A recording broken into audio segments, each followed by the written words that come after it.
आज हमारे गेस्ट को देखकर हमें एक श्लोक याद आ रहा है, होई है वही जो राम रचि राखा। लोहिया का से लगाव रहा। तो जब मैं चुनाव लड़ने का सोच भी नहीं रहा था, फिर भी ये लगा कि लोहिया को एक अलग बिहार में स्थान देना है। इस क्रम में एक हम लोग आते हैं, अभी फिलहाल बात प्रशांत किशोर, जो अभी तीखे तेवर में है, हर तरीके से मतलब कि ऑपोजिशन के नेताओं पर तंज कस रहे हैं। चाहे बात हो आपके अशोक चौधरी जी की, चाहे बात हो दिलीप जायसवाल, या अभी आपके क्षेत्र के जो है विधानसभा क्षेत्र लोकसभा क्षेत्र के संजय जायसवाल, उनके बारे में भी कुछ पेट्रोल पंप का कांड हुआ। तो इस बारे में क्या, यानी इस बात में कितनी सच्चाई है? तो सर, इसमें एक और अभी जो नया नाम चर्चा में आ रहा है, जो वहां की नगर महापौर है गरिमा देवी सिकारिया, उन पे भी कुछ तंज चल रहा था। उनसे भी शायद संजय जायसवाल जी की कुछ तानाशाही चल रही थी, खींचाखींची। आज की आरजेडी और पहले की आरजेडी, दोनों में क्या अंतर है? आपको क्या लग रहा है? आप तो बहुत पहले से जुड़े हुए हैं आरजेडी से। देखिए, संजय यादव जी, सारा कंट्रोल संजय यादव जी के हाथ में है। तेजस्वी जी तो एक नॉर्मल पपेट है, जो बोला जाता है वो करते हैं। देखिए, कुछ तो लोग कहेंगे, लोगों का काम है कहना। सर, हम लोग आ जाते हैं लौरिया विधानसभा, जो वहाँ के कैंडिडेट है, आए दिन विनय बिहारी जी, जो प्रेजेंट विधायक है, आए दिन वीडियो हम लोग देखते हैं, सड़क टूटा हुआ, हॉस्पिटल खराब, कोई रोजगार नहीं। वो हर किसी को बेइज्जत करना। जैसे कुछ दिन पहले लोहार जाति के लोग गए थे शायद, तो बोले कि तने कितना वोट है बाबू, कितना नहीं ला या एक एक वोट कीमती हो। तो उनके अंदर जो घमंड अहंकार आ गया है, मैं उससे लड़ाई लड़ने जा रहा हूं। अच्छा, उनके अहंकार के खिलाफ आपकी लड़ाई है। और रावण का अहंकार नहीं रहा, ये तो विनय बिहारी।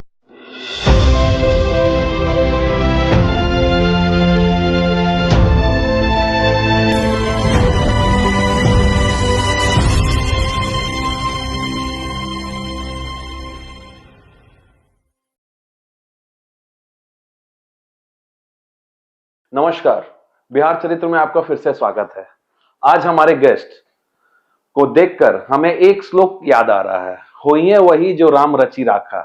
वो गेस्ट हमारे साथ पिछले पॉडकास्ट में जुड़े थे और उन्होंने कहा था कि वो अभी चुनाव लड़ने के मूड में नहीं है, लेकिन किस्मत का दौर ऐसा चला कि आज के डेट में लौरिया विधानसभा से उनका दावेदारी मजबूत हो गई और आरजेडी से उन्हें टिकट मिल गया। तो हमारे पॉडकास्ट में हमारे गेस्ट रन कौतल प्रताप सिंह।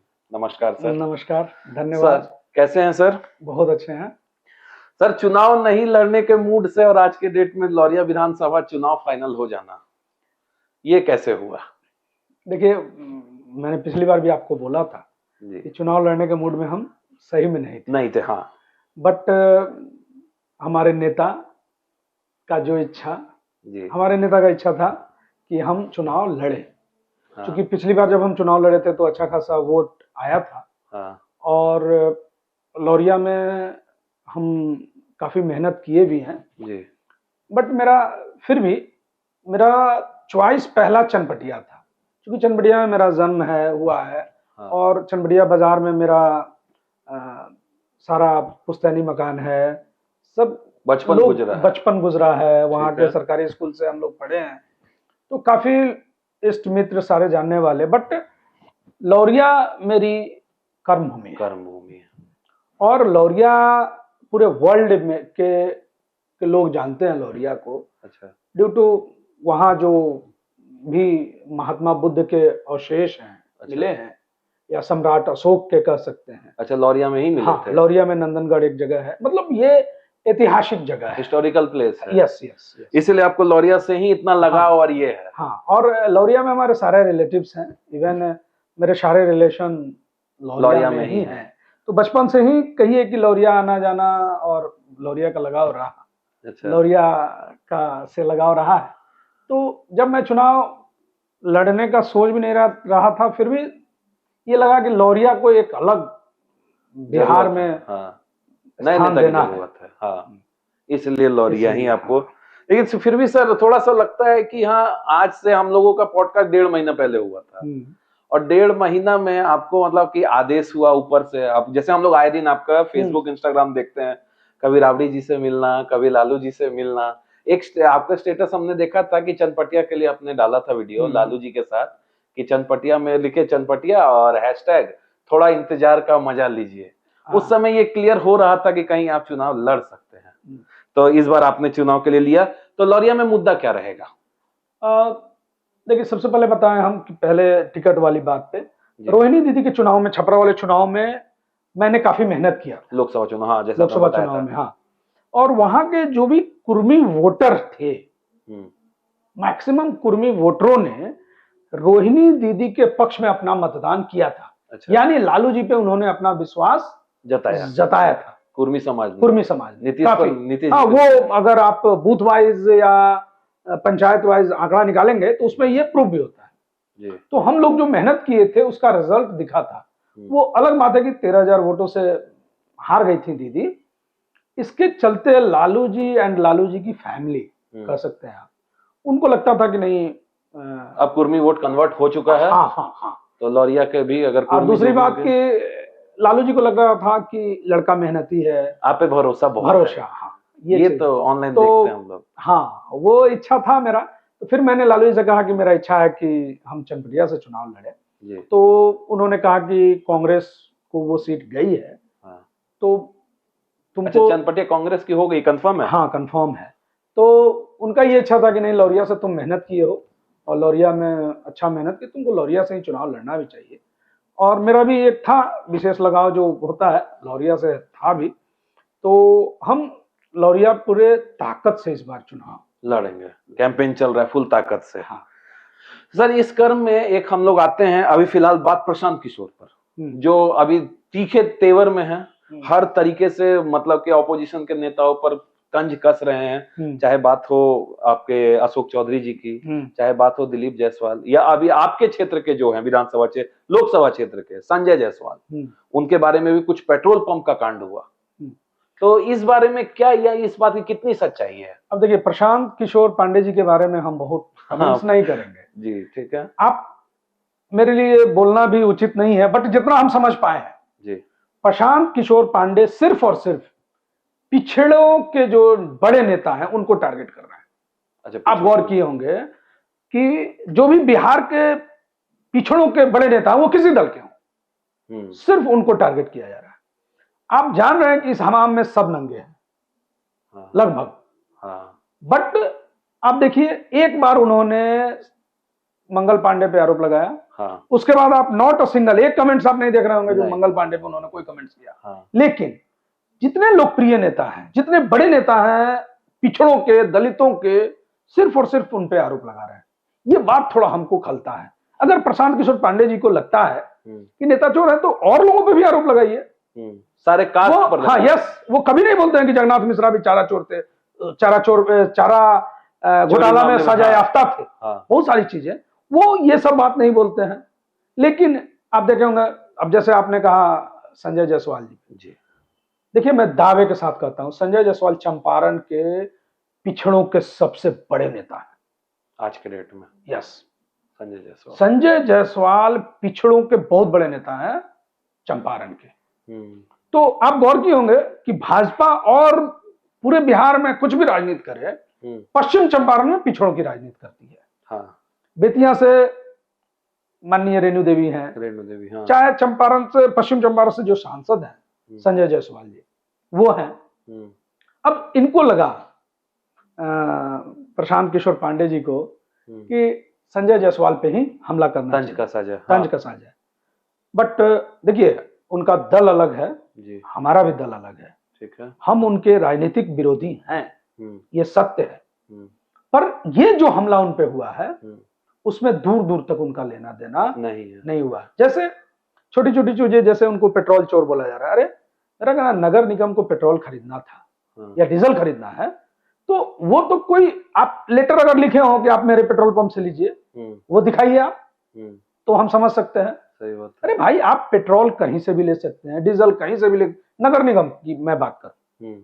अब इनके आप ये कह रहे हैं कि नहीं, उस पेट्रोल पंप पे चोरी हो रही है। अरे भाई, ये तो प्रूफ ही नहीं हो सकता है। हाँ। कि कैसे चोरी हुई। दूसरी बात, उन पे बोले कि उसके चलते अलाइनमेंट चेंज हुआ। प्रशांत किशोर पांडे जी को ये भी नहीं मालूम है चंपारण के बारे में। हाँ, भैया, जिस रोड पे जो रोड चल रहा था, ओवरब्रिज उसी में बना है।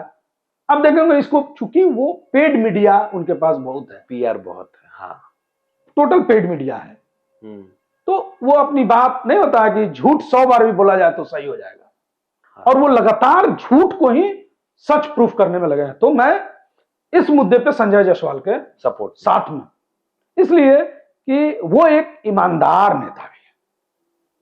अच्छा, ईमानदार है। हाँ, देखिए मैं इसलिए संजय जायसवाल जी को जानता हूं ज्यादा से अच्छे से, मेरे दादा उनके फादर के मित्र थे।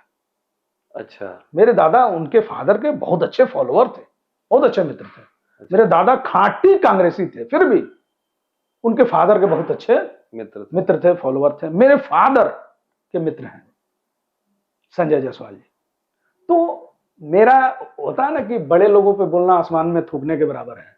हाँ। तो संजय जायसवाल जी जैसे बड़े कद के लोगों पे हमको लगता है कि मेरे जैसे छोटे लोगों को कमेंट्स नहीं करना चाहिए, लेकिन जितनी मेरी जानकारी है, इंस्पिरेशन है। हाँ, वो चंपारण में पिछड़ों के बड़े नेता हैं। तो एक दिन में तो ये नहीं बने होंगे, हाँ, लोगों का विश्वास है, 4 बार से सांसद है, तो एक दिन में वो विश्वास नहीं बना। कुछ तो उस आदमी में मेरिट है, कुछ तो उस आदमी में मेरिट है जो जनता उनको चुन के चाहे वो 2000 में 5000 वोट से स्टार्ट। मैं आपसे बार बार बोल रहा हूं कि हम लोग जैसे छोटे लोग हैं जो राजनीति में अभी शुरुआत कर रहे हैं, वैसे लोगों की वैसे लोगों से सीखने की जरूरत है। छोटे छोटे चीजों को हम लोग उनसे सीख रहे हैं कि वो कैसे चीजों को टैकल करते हैं, कैसे चीजों को मैनेज करते हैं। काफी मेहनती हैं वो। मैं उनका फेसबुक देखता हूं, या बहुत लोग देखते होंगे, आपको पता होगा, सुबह में वो बेतिया में कोई चीज का उद्घाटन करते हैं, 2 घंटे बाद रक्सौल में कोई चीज का उद्घाटन करते हैं, दोपहर में वो पटना रहते हैं, शाम में वो दिल्ली रहते हैं।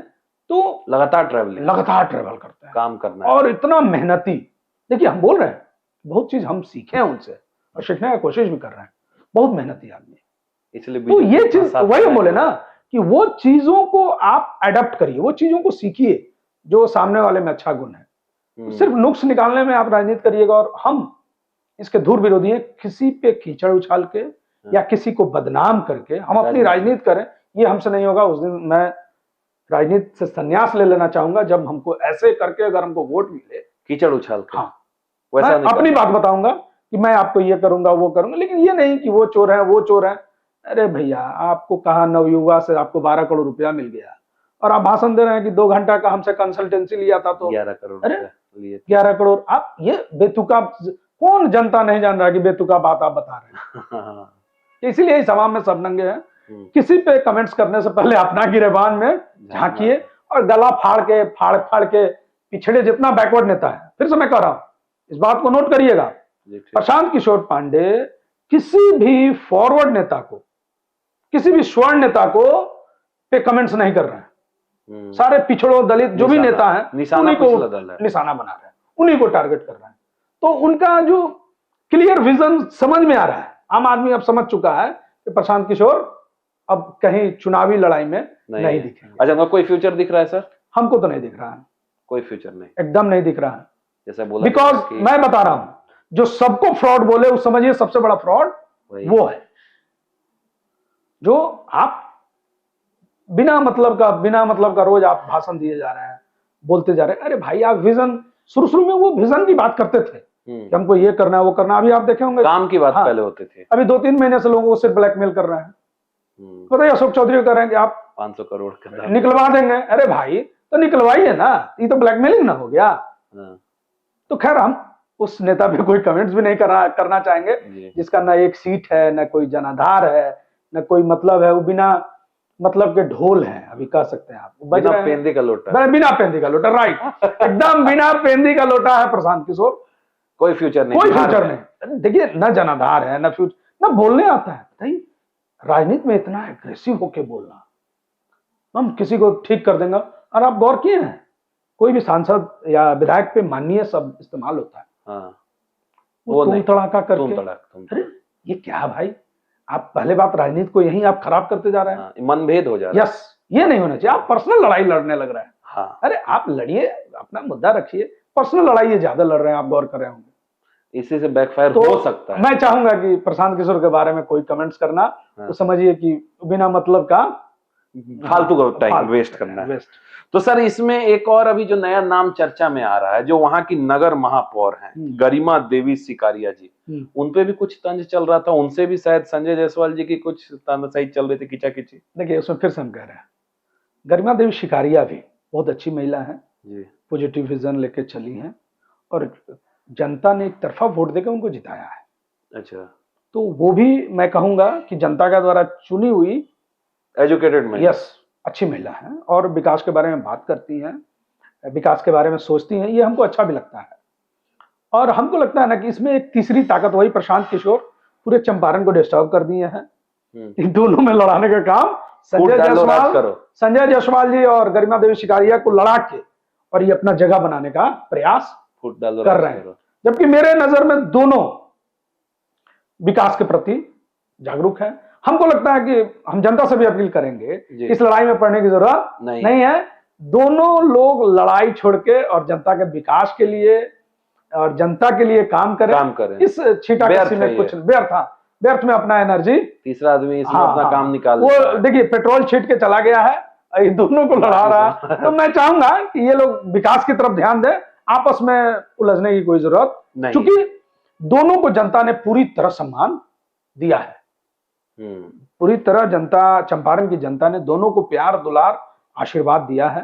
अब दोनों का फर्ज है कि अपना एनर्जी विकास में लगाए, न कि आपस में। और दोनों काम भी कर रहे हैं। हाँ, दोनों काम कर रहे हैं, इसमें कोई डाउट नहीं। झगड़ा व्यर्थ है। हाँ, बिना मतलब का ये मतलब नहीं है। हाँ।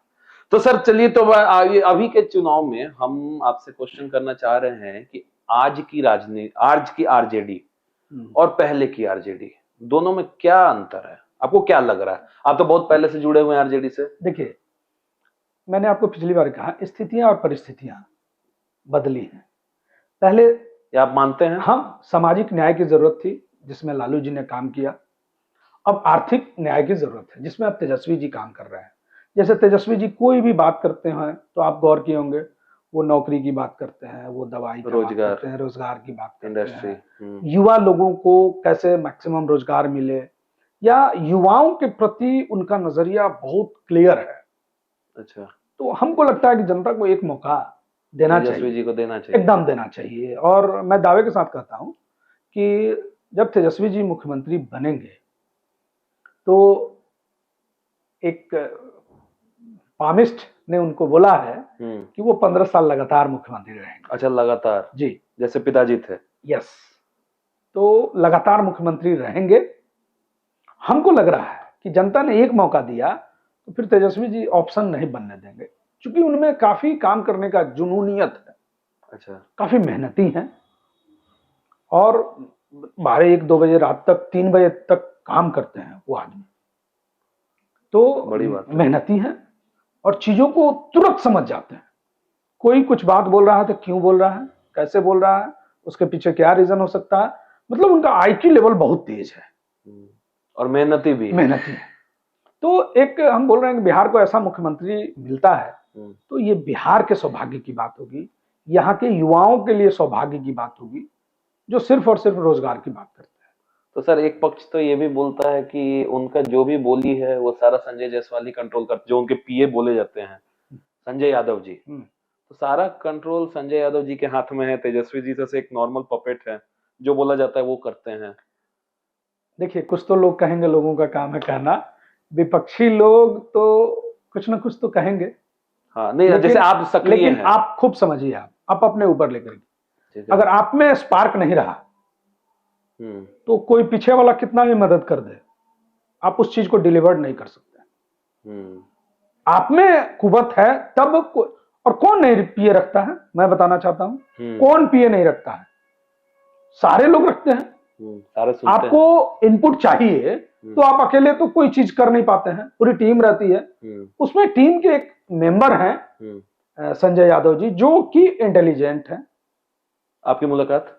हाँ, मेरी तो बहुत बार मुलाकात हुई है। आपको कैसा व्यक्तिगत तौर पे कैसे लगता है? हम भी उनसे प्रभावित हैं, क्योंकि मेमोरी, नो डाउट मेमोरी थोड़ी उनकी शार्प है, गंभीर है, कम बोलते हैं, ज्यादा नहीं बोलते हैं, पॉइंट टू पॉइंट टॉक करते हैं, तो ये चीज अच्छा लगता है। लेकिन जैसे बोला जाता है कि तेजस्वी को कंप्लीट मैनेज वही कर रहे हैं आज के डेट ना में। फिर से कर रहे हैं, ये सब चीज विपक्ष अफवाह उड़ा रहा है। तो विपक्ष को तो कोई मुद्दा चाहिए, बात समझिए, तेजस्वी जी की लोकप्रियता इतनी तेजी में बढ़ी है कि अब विपक्ष को कोई मुद्दा मिल नहीं रहा है। तो भाजपा देख रही है कि अपना सुपड़ा साफ हो रहा है, तो जस्ट नहीं होता है कि कुछ निकाल के, ऐसा नहीं है। किसी आदमी को तेजस्वी जी में तोड़ दो, अपना स्पार्क है, वो हम क्या कहेंगे। अच्छा, विधानसभा में जो आदमी आधा घंटा बोला हो, 1 घंटा है, वो कोई पीछे से बुलवा देगा। आप बात समझिए, जो मंच पे बोलते हैं कोई पीछे से बुलवा देगा। आप भी संतुष्ट हैं कि नहीं? जो बोलते हैं वो स्पष्ट बोलते हैं। यस, और जो उनका डिलीवर करने का कैपेसिटी है वो बहुत अच्छा हमको लगता है। मतलब अपनी बात को पब्लिक तक पहुंचा दे मनोरंजक तरीके से। यस, माने हर तरीके से। नहीं, क्योंकि संजय यादव जी का जो भी लांछन वाला बात था वो इसलिए आता था क्योंकि एक दीपक यादव सांसद थे जो संसद का चुनाव लड़े थे और हारे थे। फिर भी उनकी कवायद अभी भी तेज है विधानसभा के लिए, क्योंकि दोनों यादव हरियाणा के हैं। आदमी ऐसे रिलेट करता है, देखिए इसलिए मैं आपसे पूछा। फिर से कहेंगे, दीपक यादव हरियाणा से हैं, बट वो व्यवसाय चंपारण में कर रहे हैं। उनका चीनी मिल जो है बगहा, चंपारण के बगहा में चीनी मिल है, वहाँ किसानों के लिए वो काम कर रहे हैं, वहाँ के लोगों से वेल कनेक्ट हैं। अच्छा, कनेक्टेड है। हाँ, तो चूंकि ठीक है एमपी का चुनाव लड़े, दुर्भाग्य था कि हार गए, कम वोटों से हारे, और हमको लगता है पार्टी अगर उनको विधानसभा में मौका देती है तो जीतेंगे, तो एक अच्छा माहौल बनाएंगे। बिकॉज हाँ, वो मैच्योरिटी है उनमें, उनका भी बात करने का तरीका, सारी चीजों को बहुत अच्छा उनका ये है। अच्छा, पब्लिक फिगर है। यस, सबसे बड़ा बात है कि अच्छे बिजनेसमैन हैं, तो उनको ये पता है कि किस चीजों को कहाँ सटीकता से काम करना है। युवा है, तो हम लोग चाहते हैं कि युवा लोग आए राजनीति में, और युवा लोग विधानसभा में ज्यादा से ज्यादा पहुंचे, कि चंपारण की बात करें। ये जो बिहार में पता चले सबको, तो इसका तो हम पुरजोर तरीके से। अच्छा, आरजेडी का सर यही नया नियम है क्या कि अब युवाओं को ज्यादा मौका देना है? हाँ, देखिए, चूंकि युवा सोच पे ही आरजेडी का जो आप लोग कहते हैं कि दूसरा वर्जन जो है मैनिफेस्टो टिका हुआ है। हाँ, युवाओं को रोजगार, युवाओं पे ही सारा फोकस है, क्योंकि बिहार की आबादी अभी मैक्सिमम युवा है, और जो हमारे मुख्यमंत्री जी हैं नीतीश कुमार जी, वो थक चुके हैं, मेंटली भी थक चुके हैं, शारीरिक रूप से भी थक चुके हैं। तो हमको लगता है कि इस बार जनता, अब उनको विश्राम करना चाहिए सर। नहीं, जनता मौका नहीं देगी। मैं बता, जैसे उड़ीसा के मुख्यमंत्री के साथ जिस तरह से हुआ, हाँ, एक बार सुपड़ा साफ हो जाएगा, आप देखिएगा इस बार के चुनाव में वही होगा। तो फिर सर उनके अलावा तो जेडीयू, क्योंकि जनता से ज्यादा होशियार कोई नहीं है। जनता अब समझ चुकी है कि ये मुख्यमंत्री अब मानसिक रूप से डिसीजन लेने में सक्षम नहीं है। दूसरी बात, शारीरिक रूप से भी बहुत ज्यादा हस्तपुष्ट नहीं। जो उड़ीसा में दिखा उड़ीसा के मुख्यमंत्री जी के साथ, वो सेम पोजीशन अभी बिहार के मुख्यमंत्री जी के साथ दिख रहा है। तो मैं दावे के साथ कह रहा हूं कि इस बार जो महागठबंधन है 170 प्लस सीट लाएगा। अच्छा, इस बार कंफर्म है? एकदम, युवाओं की पार्टी बनेगी एकदम। तो और इसमें मैक्सिमम जो होंगे हमारे विधायक, आप देखेंगे कि सारे युवा होंगे मैक्सिमम। इसमें सर एक डायनेमिक नेम आता है जो कि डिप्टी सीएम के लिए भी बहुत प्रोजोट नाम चल रहा है, मुकेश सहनी। उनके बारे में सर आपका क्या राय है? देखिए, मुकेश सहनी जी अति पिछड़ों के बड़े नेता है, जस्ट लाइक संजय जायसवाल। हाँ, उनसे भी बड़े? नहीं, उनसे बड़े का बात नहीं। संजय जायसवाल सभी के नेता हैं, मतलब चंपारण की मैं बात कर रहा हूं, क्योंकि उनके फादर भी नेता रहे, वो भी नेता रहे, तो उसमें उन लोगों से कनेक्शन होना लाजमी है।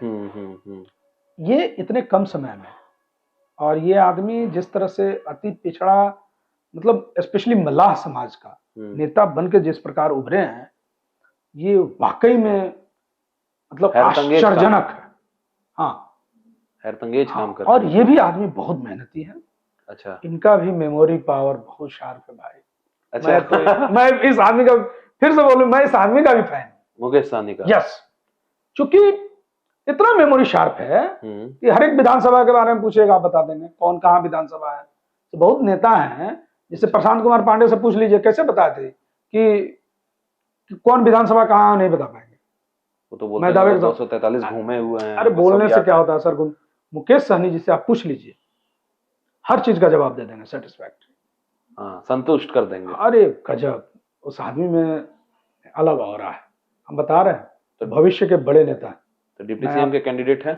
हाँ, अरे सरकार बनेगी, सभी नेता चाहेंगे। क्योंकि देखिए अभी तो सारे लोगों को फोकस करना चाहिए महागठबंधन कैसे जीत के आए। ठीक है, उसके बाद फिर आगे जो मंत्रिमंडल गठन होगा वो तो बात की बात है। हाँ, लेकिन आप इनके इंस्पिरेशन है। हाँ, उनका ऑरा अलग है और वो पिछड़ों के बहुत बड़े नेता बन के उभरे हैं, इसमें कोई डाउट। अति पिछड़ों के बहुत बड़े नेता, और अभी रहेंगे। हाँ, रहेंगे, अभी लाइफ टाइम रहने वाले, क्योंकि मेहनती है वो भी। अच्छा, मेहनती है। और सोचिए सब कुछ त्याग के, इतना बड़ा बिजनेसमैन होके सब कुछ त्याग के आज बिहार की सड़कों का धूल फाँक रहे हैं और मेहनत कर रहे हैं। ये अच्छा चीज लगता है हमको।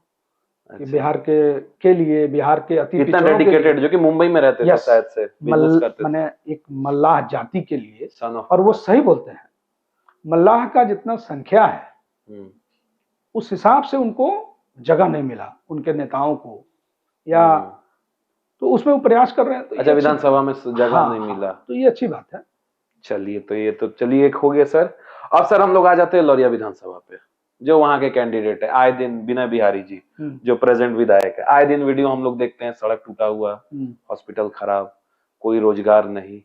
तो उनके खिलाफ आपका कुछ ऐसा ये रखा हुआ, वो जो आप रणनीति बनाए हो कि आज के डेट में अब उनके खिलाफ कौन सा वैसा काम जो वो ना कर पाए और आप करेंगे? देखिए, सबसे बड़ी बात बता दें हम, विनय बिहारी जी सिर्फ और सिर्फ राजपूतों के नेता है।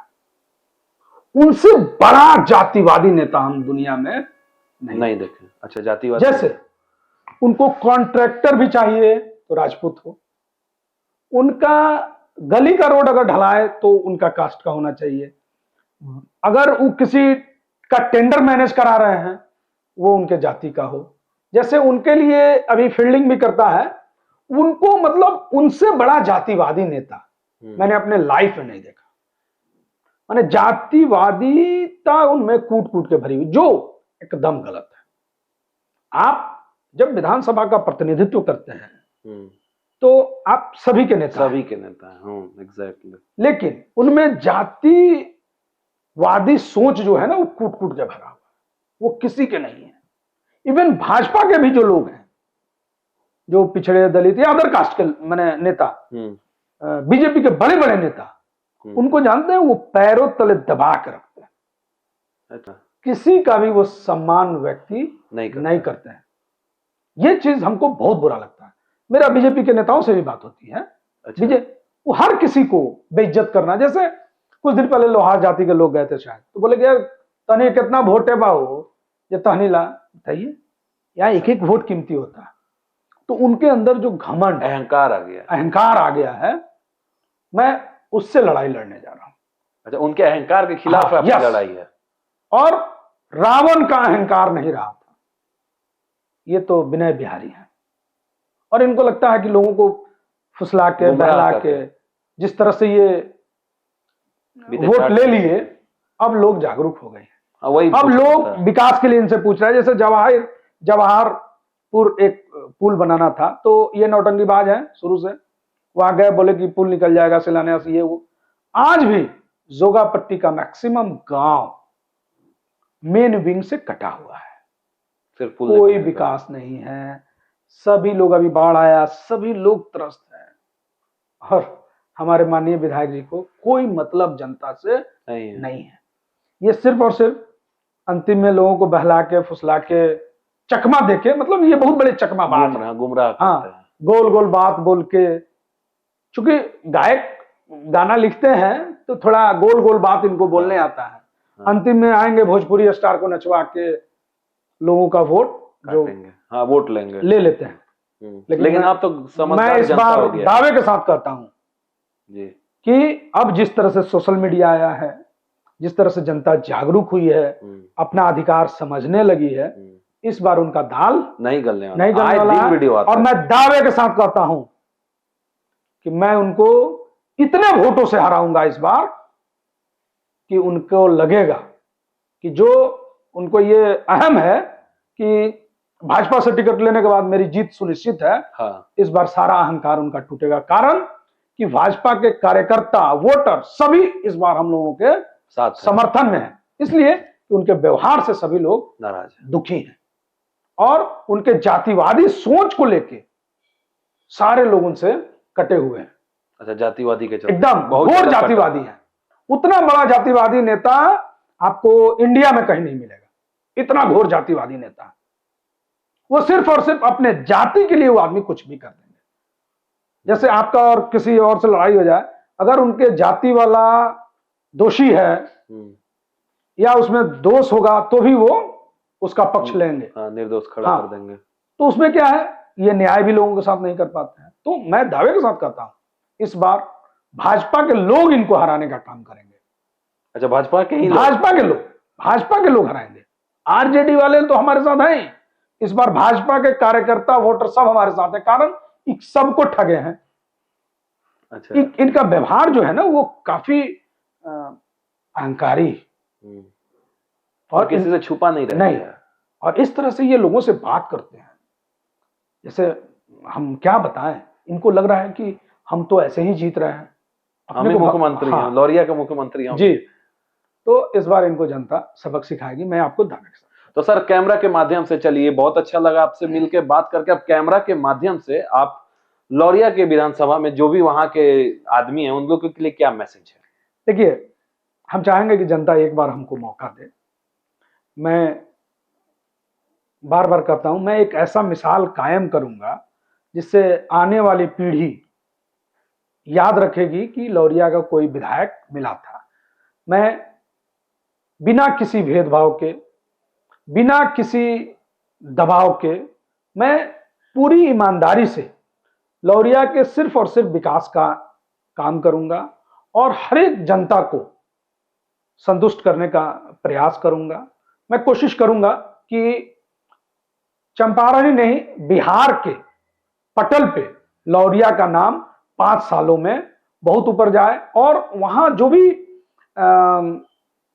पर्यटन के दृष्टिकोण से जो भी चीजें हैं उसको हम लोग करेंगे उसके विकास के लिए। और जो हमारा योगापट्टी क्षेत्र है, वहां के जो बच्चे हैं, काफी आर्मी में या सिपाही में या नौकरी में बहुत लोग जा रहे हैं, उन बच्चों के लिए, उन युवाओं के लिए हम एक अच्छा माहौल बनाने का प्रयास करेंगे। जैसे स्टेडियम की सुविधा हो या इंजीनियरिंग कॉलेज की सुविधा हो या बच्चियों के लिए भी जो भी हाई एजुकेशन के लिए है, हम सारा प्रयास करेंगे। और निश्चित 5 सालों में, मैं दावे के साथ कह रहा हूं, 5 सालों में इतना अच्छा हम काम करेंगे। अगर हम काम नहीं कर पाए, ब्लूप्रिंट आपका रेडी है? यस। यदि हम काम नहीं कर पाए तो मैं दावे के साथ कहता हूं, मेरा लोग बात रख ले कि मैं अगले बार वोट मांगने नहीं आऊंगा। इस 5 साल में पूरी तरह अपने को निचोड़ के और लौरिया के विकास के लिए समर्पित कर दूंगा अपने आप को। धन्यवाद। चलो।